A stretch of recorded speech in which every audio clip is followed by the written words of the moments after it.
Hola a todos y a todas. Voy a comenzar con esta segunda cápsula dedicada a las herramientas gráficas de investigación, donde voy a contarles un poco los tipos de gráficos asociados o denominados los gráficos de barra, de líneas y de torta, que son probablemente los gráficos que representan el 90% de los gráficos que uno ve en la televisión o en los medios de comunicación o incluso en los trabajos que uno hace, porque son quizás los más simples de entender y por eso son los más usuales que se usan.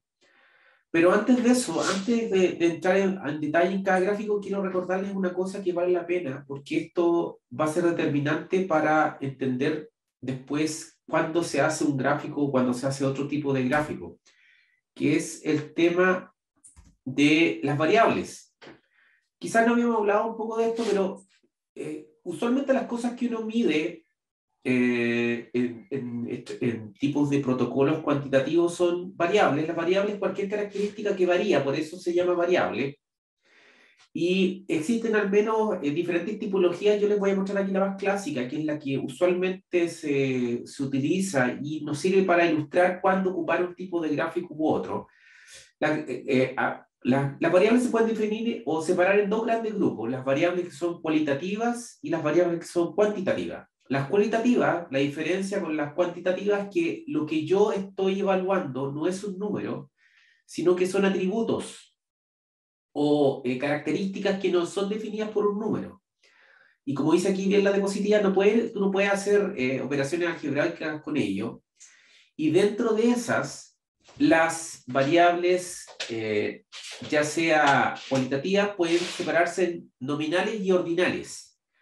¿Cuáles son las típicas variables cualitativas? Por ejemplo, el sexo. Si yo digo hombre o mujer, o si digo el grupo sanguíneo, la gente que tiene grupo A, B, AB o cero, la religión de las personas, la religión no puede ser un número, siempre es una característica, un atributo, católico, evangélico, etcétera, adventista, la nacionalidad de las personas, fumar, la condición de fumar, si una persona fuma o no fuma, esas son características, se llaman de tipo nominales, que son asociadas a un nombre, por eso se llama nominal.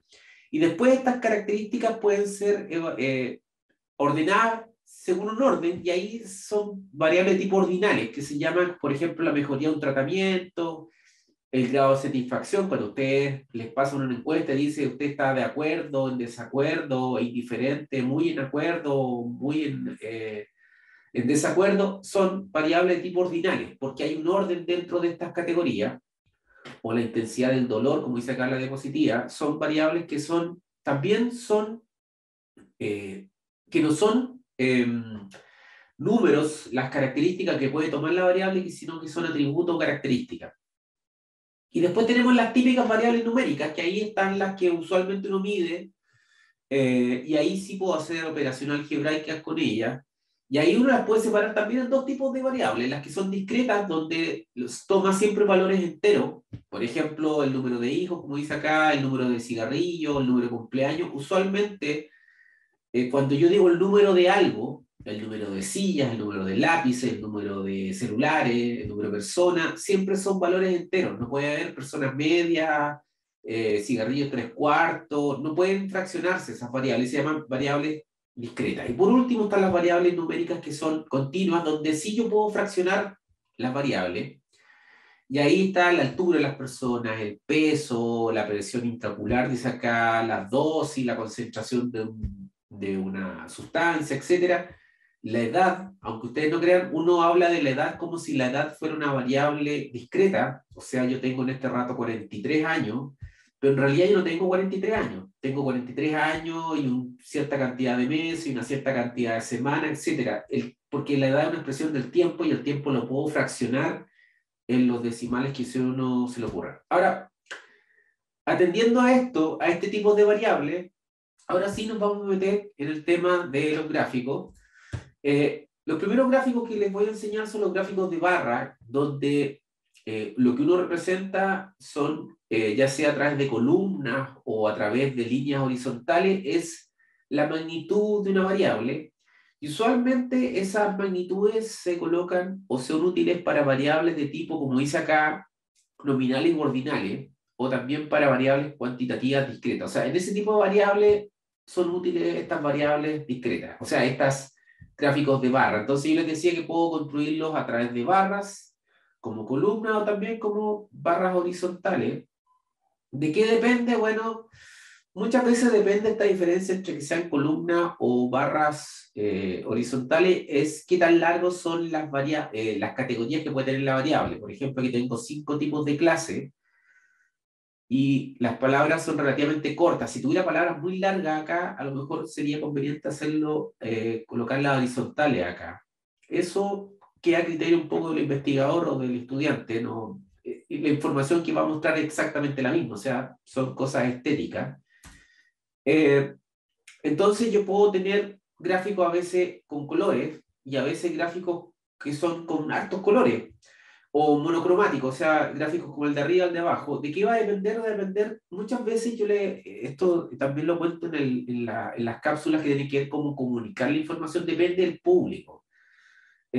Muchas veces las publicaciones científicas, las cosas que se piden son en blanco y negro.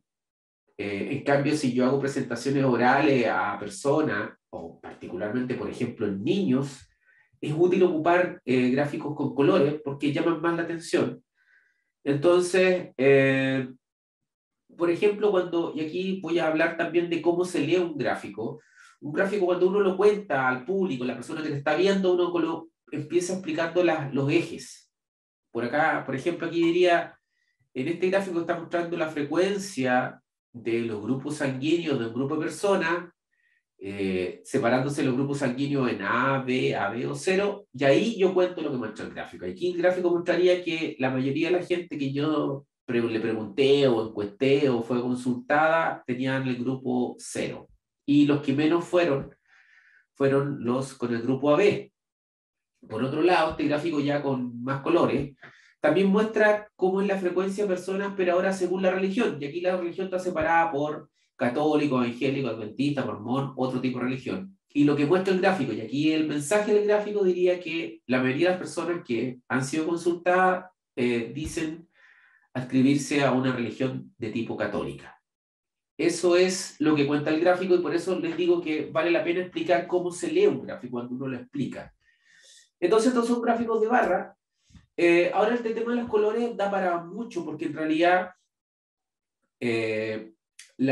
hay colores que no son muy bien contrastantes. Y si bien ustedes van a encontrar en la literatura o en la internet eh, la utilización del blanco y el negro, a veces no es tan conveniente porque genera distorsiones visuales. Y ustedes pueden darse cuenta con esta gráfica de ilusión óptica de que pareciera que estas líneas que son horizontales están medias curvadas, pero eso es falso, porque siguen siendo todas paralelas y es una ilusión óptica de esta puesta ahí de colores